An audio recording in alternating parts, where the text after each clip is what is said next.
Um, I'm so looking forward to speaking with you today, ShaRon, and getting some beautiful energy flowing. And right now, we are going to give people time to find us and to share this out for us. So, any of you that are jumping in here, share, share, share. You know the drill. Here we go. Even if that sky is falling down today, we're going to keep our heads up. We're going to keep looking for that high moment.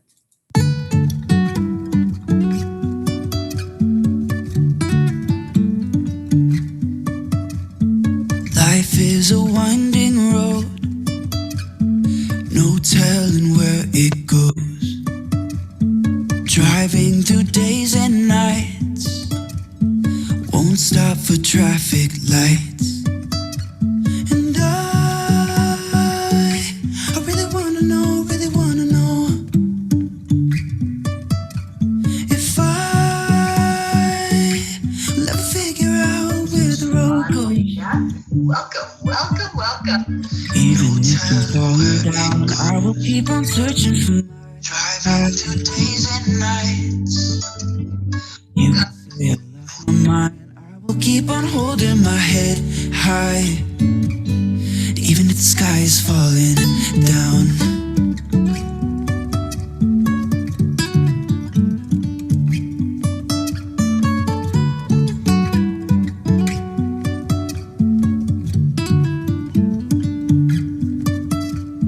Jumping from cliffs so high, trusting our wings to fly.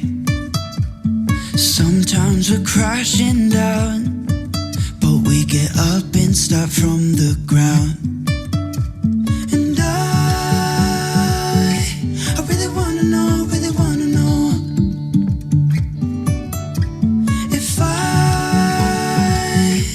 ever figure out where the road goes. Even if I'm falling down, I will keep on searching for my highs. You can say I lost my mind, I will keep on holding my head high, even if the sky is falling down. Even if the sky is falling down, yeah. The sky is falling down.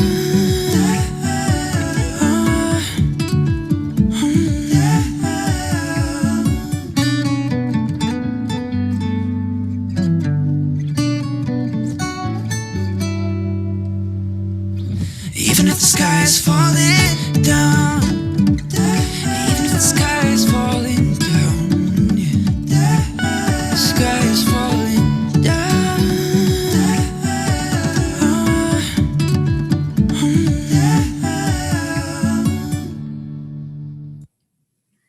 Oh my God, I love that song more every time I hear it. Every time I hear those beautiful lyrics, that it just reminds me that we have choices, don't we, ShaRon? Oh, yes, we do. Infinite ones. And that song just brings it home. Who sings that song, Teri? Sounds like Ed Sheeran, but it's not, right? I know, it does have that flavor, doesn't it? The name is Candelion. Candelion. I like that. Not Dandelion, but Candelion. Candelion. Yes, it's beautiful music, and I'm able to play it without Facebook dinging me for it. I'm able to buy into a copyright program where I can play some music, and they've got beautiful music like that one that we can just enjoy while people share it out and come in and find us, and people are finding us. Welcome, Stacy. Welcome, Katie. Welcome, everyone who's jumping in here with us today. Yeah. And, you know, like that song says, even if the sky is falling down and we hit that bottom and we're on that pavement, we still just pick ourselves up and keep on moving, don't we? Yes, we do, Teri. And for me, it's become practiced of that getting up and having something to get up for, or to remember that when I get up, I'll feel better, or to remember that I have to lay down here for a while until I can get up. Right. Yeah, Yes. that's the thing too, is to be gentle with yourself. We live in this human body. There's going to be experiences, and Mhm. there's going to be those moments when we're like you said, I'm just going to sit here for a minute. And I call that using the pause button. Yes. Well, I Yes. love to use the analogy that we're all living our movies. We have this movie and we're the star. We're the one that's reading the script. And sometimes as I'm watching that movie, I just want to hit the pause button. And either I'll hit the pause and I'll relish the moment that just happened, Yes. but that's good too. Or I'll hit the pause and I'll step back and just say, okay, breathe, just breathe.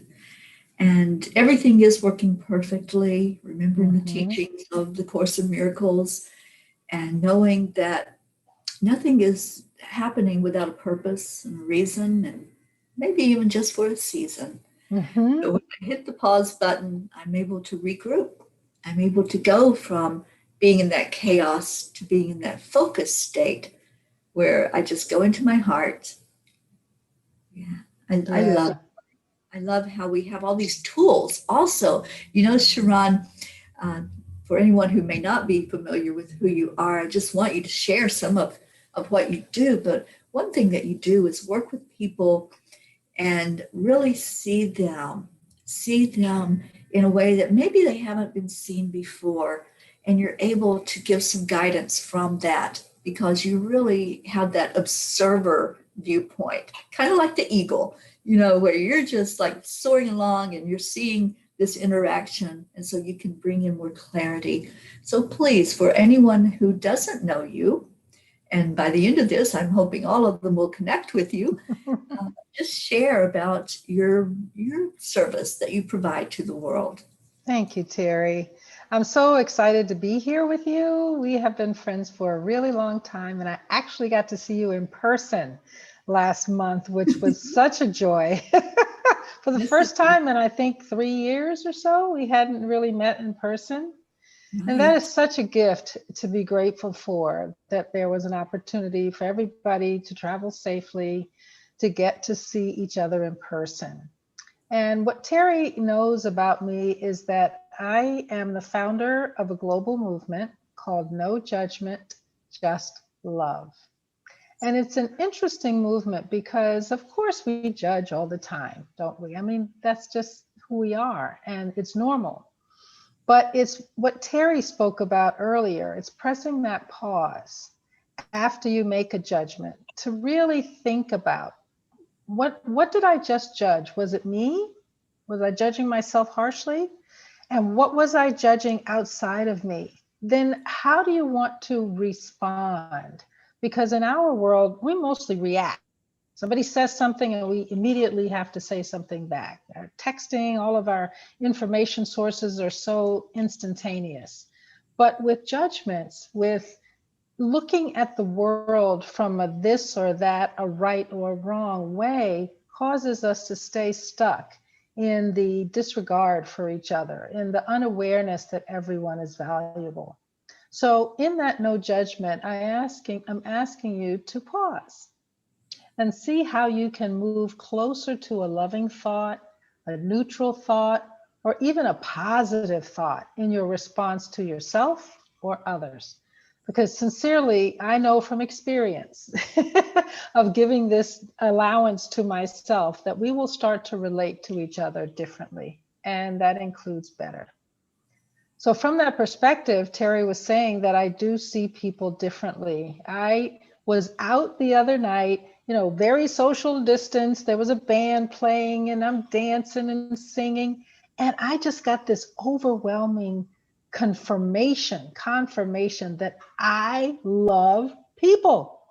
I just love people. They're so interesting and cute and funny and weird and awesome. And every time somebody passed by me, my spirit just lifted up. And it's from that perspective that I think every single one of us is magnificent, just the most amazing being ever. And that's how I look at you. That's how, in the work that I do, which is family coaching and life coaching, that's how I coach. You start out with me with an A+. it, it doesn't matter what anybody's told you, what you've adopted. I see right straight through to your clarity and your divine person. And it's from there that I interact with you. And Teri, you're right. It is not a common way that we see each other, because we judge a lot and we start to create this story about who someone is or what someone has done. And you might have enough information from what you see, but guess what? Maybe they don't even know what they're talking about. Maybe they don't even know what they feel. And you've created this whole scenario that judges them to be something less than, and sincerely, that's not helpful to you or someone else, because it may or may not be the truth. So with no judgment, just love, I really invite us all to take what Teri said, is that pause after you judge, which means you're probably going to be paused on your day.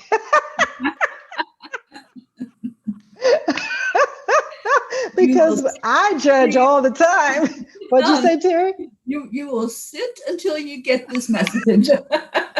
That's what I do sometimes. I'm like, okay, just hold on. And I'll hit the pause button and I'm going, okay, I'm going to sit here. I'm going to stew for a minute, and then I'm going to sit here, and then I'm going to get it. Yes. Yes, that is for sure. And some of you might be walking a crowded street and you make a judgment. Oh, ShaRon said I should probably pause. Well, not yet. Okay, I'll keep going. Another judgment. Well, I guess I should pause. I mean, so all day you're going to be stopping and starting. But I guarantee you, after a while, it becomes more and more part of you.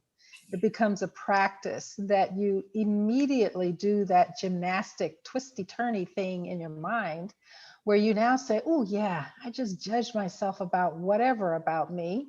I don't need to do that. Let me just be kind, like you said, Teri, to ourselves. Absolutely. You know, ShaRon, you said something about getting to neutral. And, you know, many people call that the 0 point. Mm-hmm. I love just calling it neutral, just being neutral, just observing, being the observer. I use the pause button and breathing to get there myself. Do you also, can you share more about how you would maybe work with somebody or yourself? Yeah. And how you would achieve getting to that point where, you know, you're not feeling one way or the other about it. It just is what it is. And acceptance, I think, is a big part of that 0 point. Yes. Well, many of my clients know me. I have a lot of new clients, and what I offer to them is you can share whatever it is you need to share, the good, the bad, and the ugly, because I sincerely am not going to have a reaction, because we're all practicing these lives. And that I don't say most, but a lot of people are kind of like a gerbil. The thoughts just keep going. They keep going, and they don't really realize that you have permission to get off of the gerbil wheel and pause for a minute. So I kind of coach in analogies. I give pictures to people. So when you're gerbiling, give yourself permission to get off the gerbil wheel and pause. And once people realize that, they don't always have something to replace that constant thought with. And that's where me as a coach comes in. I give you new thought. I give you confirming thought. I had one sweet young client who was quite uncomfortable with themselves, to the point that they said, I'm not sure if I really like me. And for someone of my generation, or just anyone in the world, it's very uncomfortable for me to hear that someone has experienced a life that didn't tell them that they were valuable, and that they now don't even know if they like the skin they're walking in 24/7. So I invited them to get off their gerbiling and pause for a minute. And the question I asked was, would you like to like yourself? That's a very profound opportunity for someone to shift their perspective and really start puzzling. Well, would I? And the response. I'm typing that in the comments. Okay. Okay, so let's look at that question. Would you like to like yourself?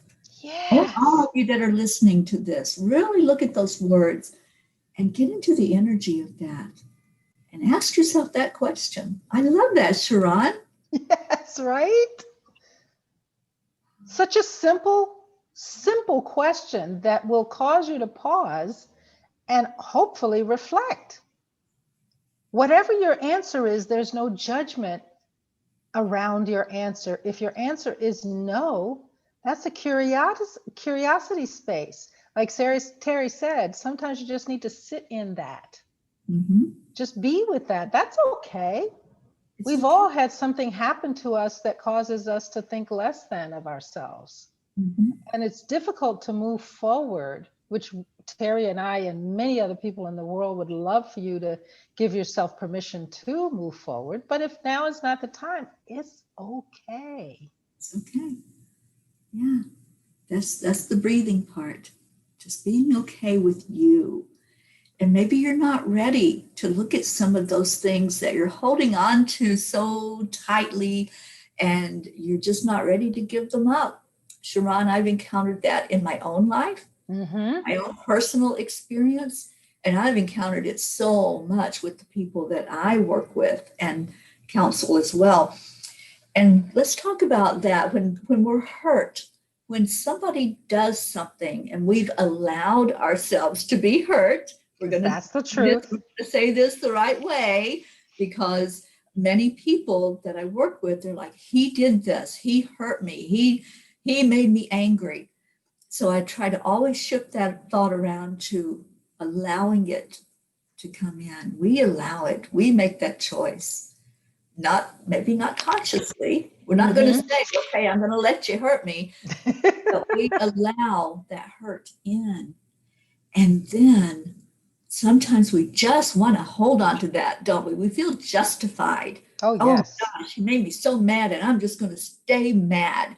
I'm just going to simmer in all of that stew that I've built up for me. And those, sometimes when you do the pause, you still can't let it go.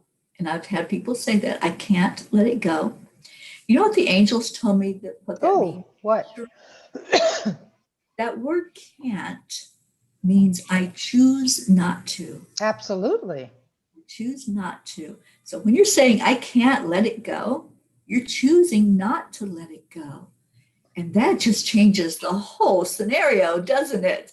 It really does. And if you say I can't with purpose and awareness that you're really choosing not to, that's very different than what happens in many of our lives, is that we just adopt the way somebody talks. Maybe it's our parents, maybe it's our friends, and we just say I can't, and it becomes this non-word. It's just a phrase that happens without you realizing it. And that's what I mean by the gerbil wheel. Sometimes you get on there, you don't even know what you're saying, you're not even listening to yourself, the words just come out.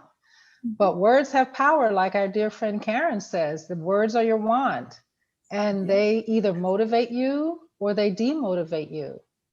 And so, part of the challenge with can't, for me, because I had many times when I really have shifted to say I won't. I'm just not ready yet. I'm going to sit here in this stuff because not only does it feel familiar, and sometimes we're uncomfortable in our familiar, but we're not comfortable enough to shift. And won't is so much more powerful than can't. Yeah. Can't puts us as a victim. I have a lack. Can't. I'm choosing not to, so I'm not going to go there. I won't. You're stepping into your power. You have that choice. Yes. You have the choice. You're making the decision. So I like that, ShaRon. I like that shift from can't to won't. That works very well. Yeah, until you're ready to. I won't allow whatever that is until I'm ready to shift it and change it. And in this community, and maybe for people, because I posted this on my page, who may or may not be aware of what at least I believe and what I have learned, is that I can only control me 100% of the time. I Right. cannot control other people, how they act, what they say to me, how they disregard me. I mean, I would prefer they didn't, for sure. And I would like to tell them what I think about that. And I do sometimes, but most of the time, Teri, just like you said, I realize, this is the image that I'm seeing in my head right now, is that I have this magnet of my heart. It's outward. And, a magnet magnetizes things. And when people go by that have no relationship to me, no lesson for me, whether I know them or not, they just keep going by.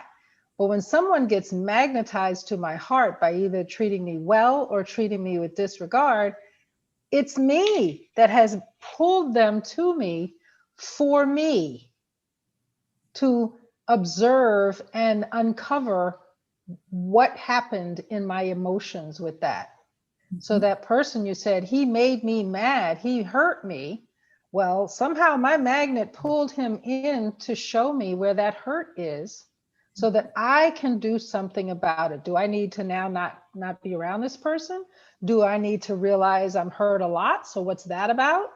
Whatever it is, in that pause, you have permission given, hopefully by yourself, when you're ready, if you're ready, to think about why you reacted that way.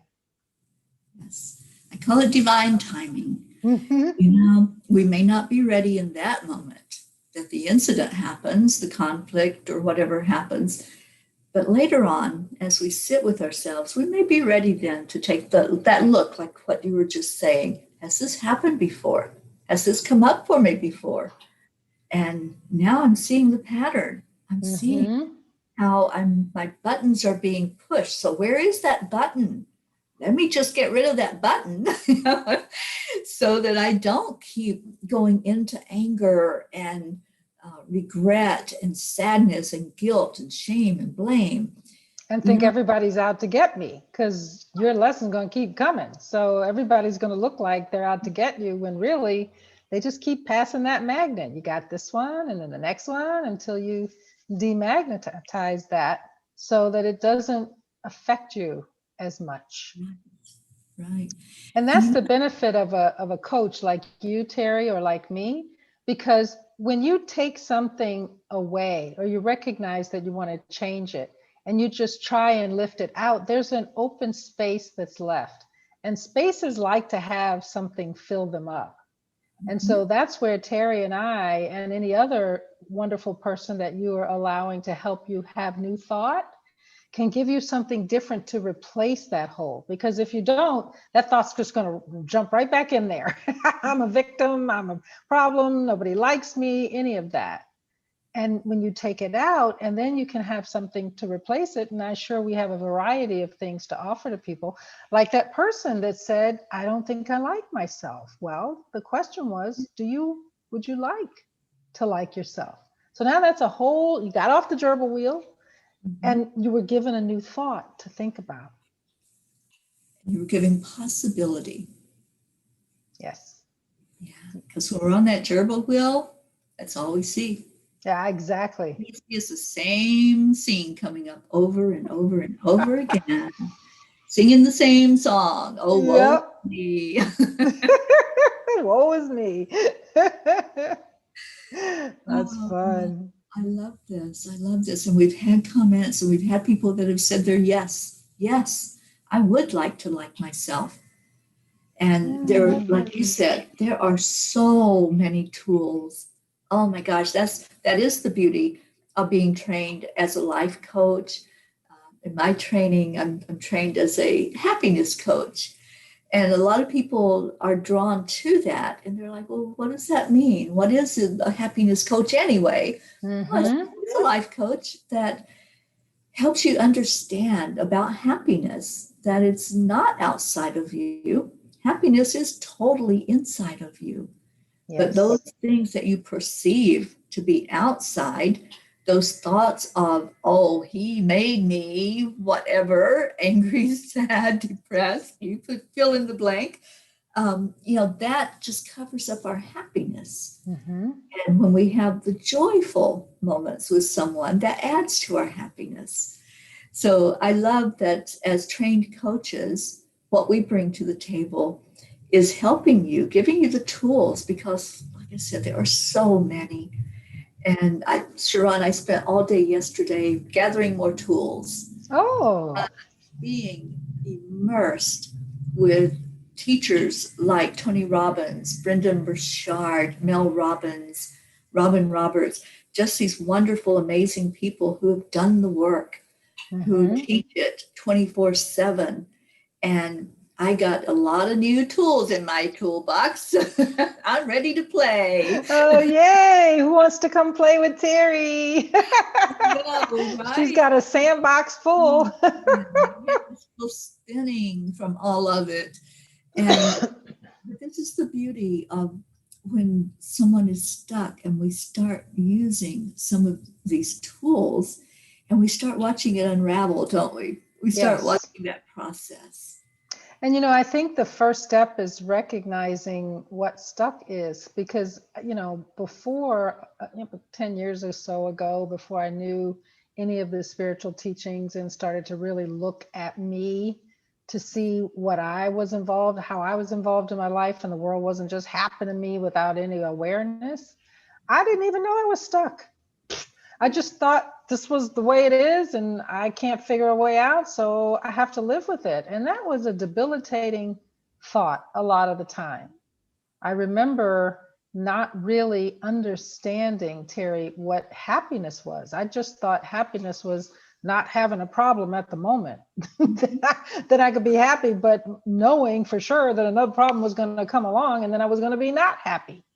Yeah. But now I realize, and I often have the opportunity to share with other people, happiness is within your control no matter what is going on. You get to choose. And happy doesn't mean like, wee, everything's gadookie doggy. It just means that you are able to find that peace, that contentment, that curiosity. That's in a definition of happiness. Ooh, I'm curious why this is happening around me right now. How is this benefiting me? Even though it really doesn't look like it.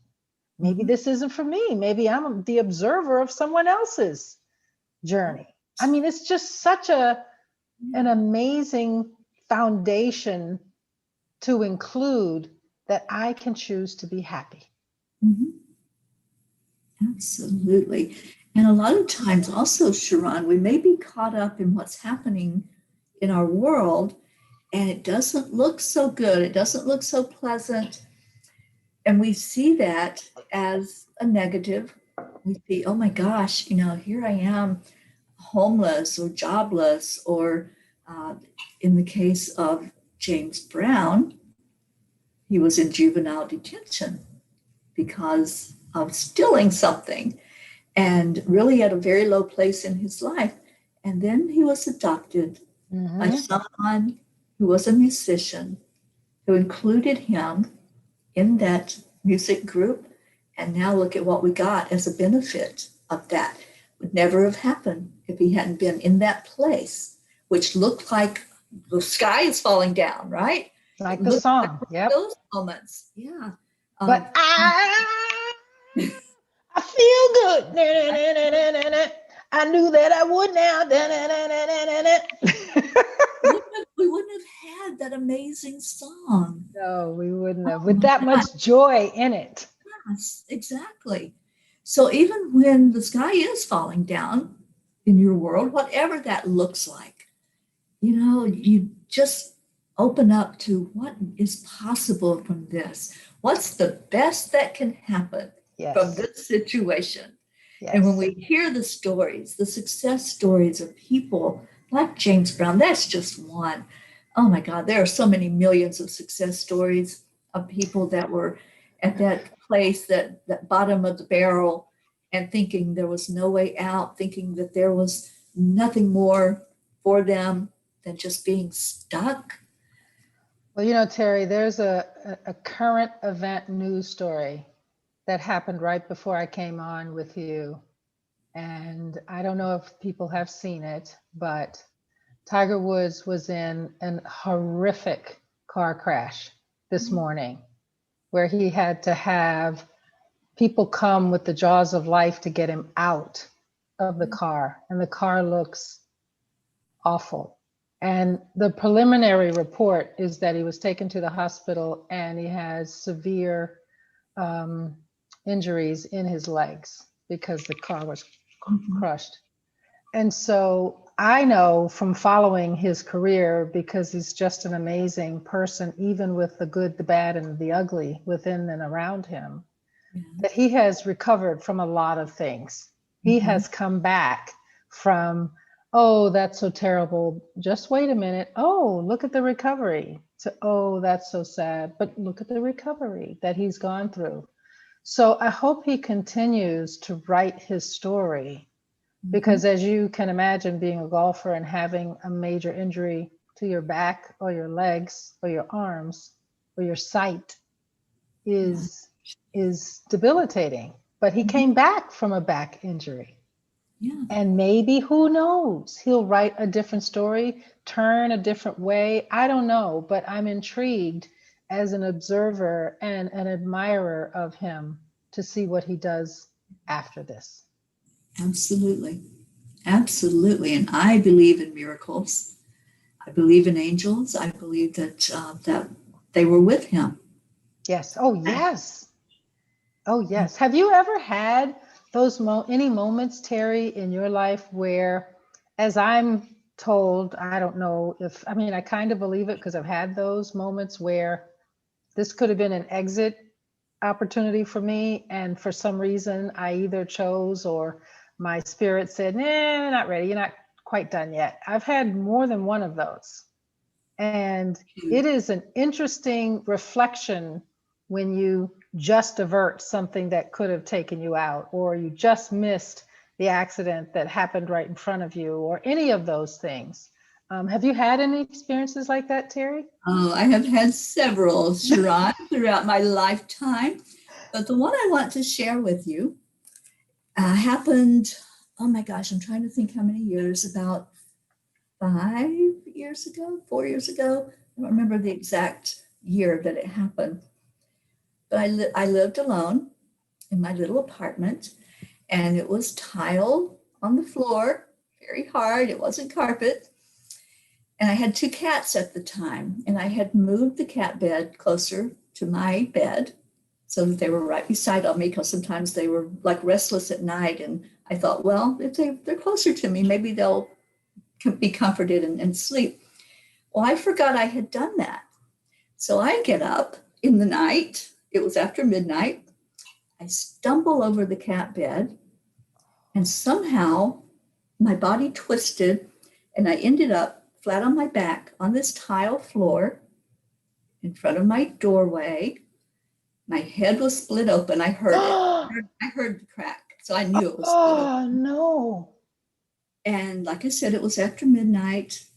There was nothing around me to pull up with. And I knew I was injured. I could feel the blood, felt it rushing out of my head. Oh, Teri. And I just laid there for a minute. I couldn't get up. And I just knew that if I kept laying there, that would be an exit point for me, because I was bleeding out. You know, head wounds bleed profusely. So I'm laying there, and all of a sudden I see angels, and I hear them ask me, do you want to just go? Do you want to go at this point? It is an exit point if you choose. What? And I'm laying there, and I'm thinking, you know, it would be really easy, wouldn't it? Because I wasn't in pain. I was just laying there, and I'm going, this would be so easy. All I have to do is close my eyes. And the angels are already here. They're ready for me if I make this decision right now. And I was at that moment of just considering it, when something, I don't know what it was, some inner resolve or something kicked in that said, oh, wait a minute, I'm not done yet. I'm not ready yet, angels. No, it's not my time, because I still have so much to do. I knew that I had a big mission. Yeah. As soon as I said those words, and gave my answer to them, I was on my feet. I was on my feet. I cannot explain it. I don't know how. I do know how. It was them. But Yeah. physically, it would have been impossible for me with my head split open, weakened already, to get up off of that tile floor with no help. The cats weren't able to help me, and they weren't able to dial 911 either. So I got up, walked to the bathroom, holding on to things, and got a Wow. towel and put it on the back of my head. Well, that head wound ended up having to have 5 staples to put it back together, and was a real turning point for me because it showed me a few things. That I was rushing too much. That's one lesson. When you're tripping, you're going too fast to really see what's going on around you. And that, yes, my commitment to doing this mission in life, whatever it looked like, because at that point I didn't know what it looked like. I just knew it was big. I knew it was coming. And it really solidified that for me that, okay, I was given this opportunity to wake up once again and really look at life and look at my life in particular. So yes, those angels showed up big time for me as soon as they were aware. And there's been quite a few of those actually, but that's the one that just really pops out. Anybody asks, how do you know there's angels? How do you know they're real? How do you know that they're going to be there for you when you need them? Well, they showed up, they suited up, and they showed up. And they helped me up off the floor, that's for sure. That is an amazing story. I tell you, it changed my life. Sure, absolutely. I mean, how could that not? Yeah, that was when I said, I am all in. I am all in. And no more wasted moments, no more, dilly-dallying and sitting on the couch. They helped me to get up off the couch. And to literally, if the couch were a floor, it helped you literally get up off the floor. That's a miracle. That's what people would describe as a miracle, Teri. Oh, it absolutely was. I recognize that. And I'm just in awe that you have the clarity and the ability to hear them and see them, so that you know tangibly what's and who are helping you. Mm-hmm. And so for those of us, including me, who don't have that, this is an amazing information from someone who lived it, that we are always helped. We are always protected. Every choice is a beautiful, perfect choice, and you have a choice. Yes. And I have a quick story of not seeing them, not knowing they were there. And it was profound. Now, in this time in my life, I continue to say, oh God, thank you. I worked in New York, and I worked at night in the women's department of a clothing store. And I usually get off at 9:30, and I'm tired. And in New York, there's a lot of debris on the road. It's not always clean. And to get to my house, I had to go up a hill where you couldn't see the top of the hill, and then curve down and around to get to my house. And I was tired, and I'm driving, and I got to the top of the hill, and I see a cardboard box in the street, and I go, oh, I don't feel like maneuvering left or right. I'm just gonna, kick it out of the way with the car. Well, literally before I had even finished that sentence, I was up close to it, and it wasn't a cardboard box. It was a cement brick, the bottom of the light poles that hold the light pole in. So you know how much girth that is. It's tall, it's wide, it's deep, and it's solid concrete. And I swerved just in time when my eyes were like, wait a minute. And I feel like now I can say they came and took my car and said, wake up, girl. You're not done. I didn't get the choice. I was obviously involved in it to some degree spiritually, but my human physical self did not realize I had a choice. I just thought I was saved by grace. Mm-hmm. Absolutely, you were. Oh, chills. And thank God, I have so much gratitude right now that Yes, you're still here, that I'm still here. We're that still we're standing. together. Yes. And we did not take that one of however many there are exit points for us that you chose. I was helped. So I think for me, the moral, if there is, or the reason for us sharing this story is to help the people that are watching to understand whether you think you know that they're out there helping you, whoever it is, or you have zero awareness. They are helping you. Yes. And so just know you're never alone. You're always guided. You're always supported, even if you don't realize it.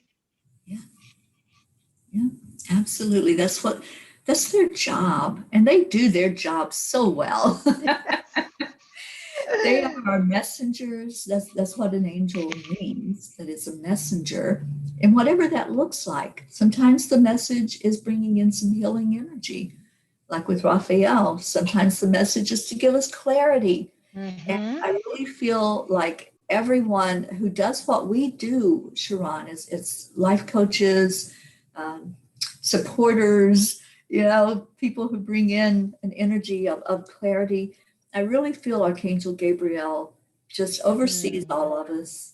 Yeah. He's the one, he, she, ever angels really don't have a gender, but that's the one that guides us. That's the one that helps us to know those words to say or Mm-hmm. to be there at that right moment for somebody to pour their heart out and for us to be able to be the observer and to say words that come straight from spirit that help to provide that moment of clarity and comfort. Well, in this gratitude happy hour, thank you, Archangel Gabriel. Right. So much, so much gratitude. Yes, because you're busy right about now. Yeah. Helping everyone help each other to awaken, to recognize, to forgive, Mhm. to allow us really, I use the phrase the good, the bad, and the ugly because we all have it to some degree. And Mhm. if we were a little more allowing and less judgmental about somebody's bad part, because we know sooner or later we're going to be in that spot, Mhm. what a different world this would be. What a different world if we allowed people to show who they are, be comfortable who they are, knowing, yeah, I'm gonna mess up. I might mess up pretty bad, or I might mess up a little bit, but I'm gonna be forgiven, and people are not gonna treat me or shun me as often as they would, not knowing that they too have the good and the bad and the ugly within them. And they would not want to be treated how some people give themselves permission to treat others. Mhm. Absolutely. Absolutely. And we're all a work in progress. You know, what is it that Abraham says? You can't get it wrong. Yeah, yeah. You can't get Love it. that. Can't get it wrong. Yeah. Just go with the flow of what's happening with you. If there's something that you're not happy about and you're not comfortable with, then look at that. Examine that. But just realize we're not going to be perfect. We're in these Hmm. human bodies. And I loved listening to Tony Robbins yesterday. Oh, And what do you have to say? he talked about perfection. And he said that perfection doesn't exist. We Right. can't achieve perfection. So when we're saying that we want something to be perfect or our idea of perfect, then we're setting a standard that doesn't even exist. We're doing ourselves a disservice. He said Yes. instead, progress is what leads you to happiness. Hmm. So to say you have this goal that you want to achieve, or even a way of being that you want to be yourself, don't look at that perfect way that you envision it. Look at the progress that you make. Give yourself, celebrate every little step along the way. Just like you do, I've dieted most of my life. So every step that I make that, I either lose weight or, shrink another size, that progress is celebrated. Well, it's the Hmm. same with our lives. When we have something that we've accomplished, celebrate it. Be joyful, be happy about it. Yeah, One of the things I say under the umbrella of no judgment, just love, which I'm sure other people have said in a similar way, is that just to your point, Teri, everyone is doing the best they can. Everyone is doing the best they can, even if it doesn't look like it to you. Because someone could look at my 10-pound weight loss when I really have 50 and not see the 10-pound progress and choose to judge me that I haven't done anything. But I know I lost 10 pounds. I'm doing the best I can. It may not look like it to you because I haven't got to that imperfect perfect that you'd like me to get to. Right. But I've advanced. I've made progress. I've moved forward. And you know, the other alignment that I'm making with that statement that Tony Robbins said, that there is no perfection. Perfection can equal conclusion. Perfection can equal a job finished.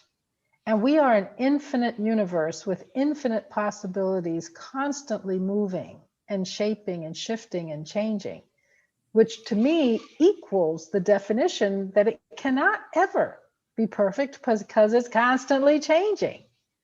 So that progress, that advancement, that moving somewhat forward for me makes clarity now. It's a different definition that I can take. And somebody can tell me, yeah, perfection's not possible. A teacher for a mom who was constantly telling me, that's not perfect yet, that's not right yet, that's not good yet. So that's still, you know, sometimes in my head, especially when I write. And so now I can help dissipate that judgmental voice with a scientific, which doesn't always resonate with me, but with a definition of everything's infinite. It's always changing. There is no perfection. That's right.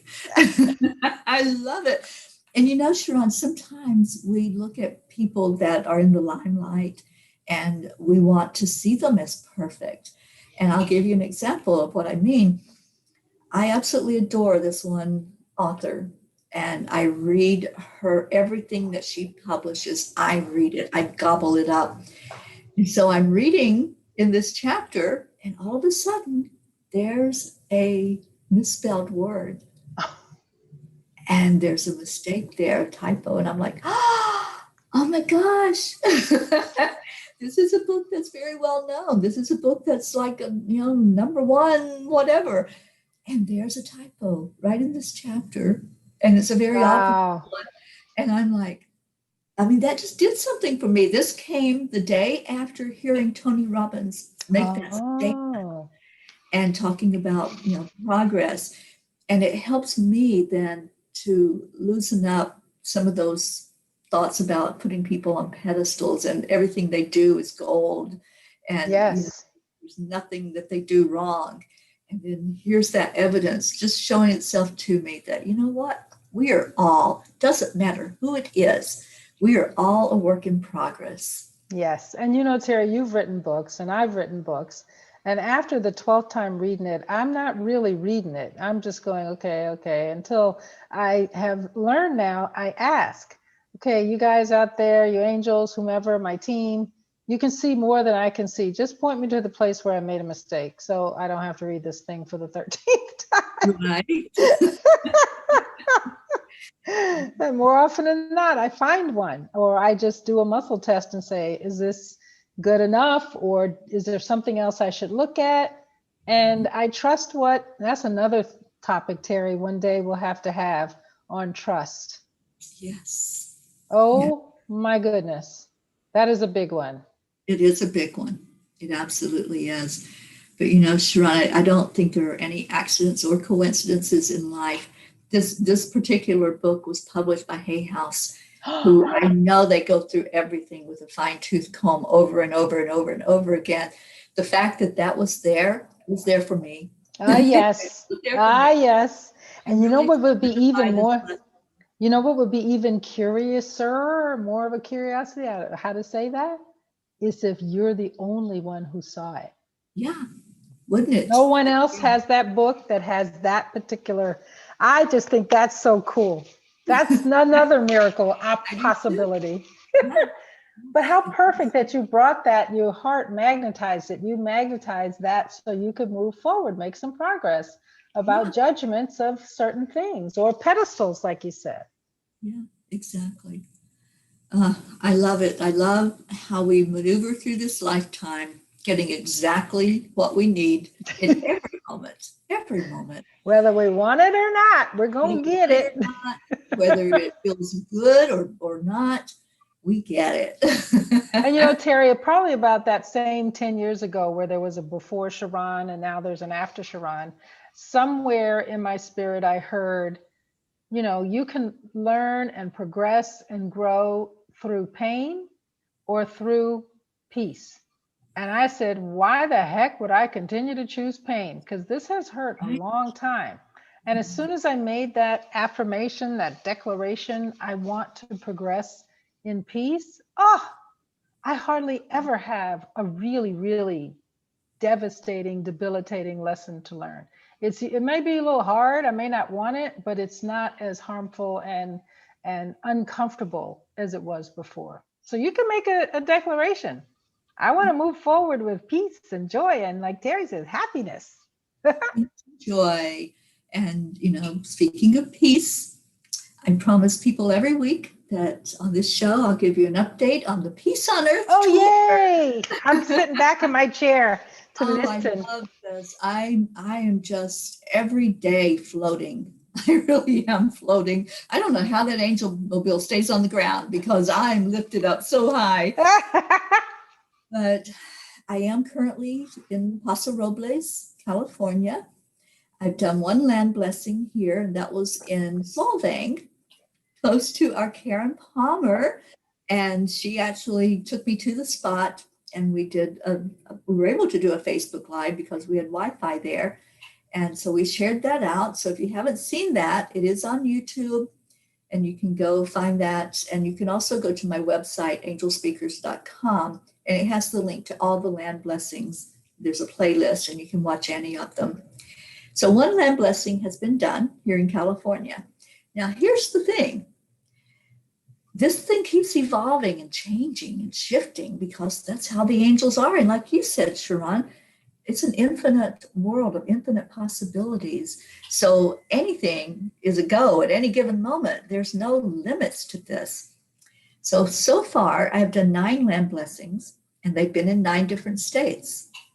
Well, now I'm getting requests to do more land blessings here in California. Oh, yeah. And we know that California is big.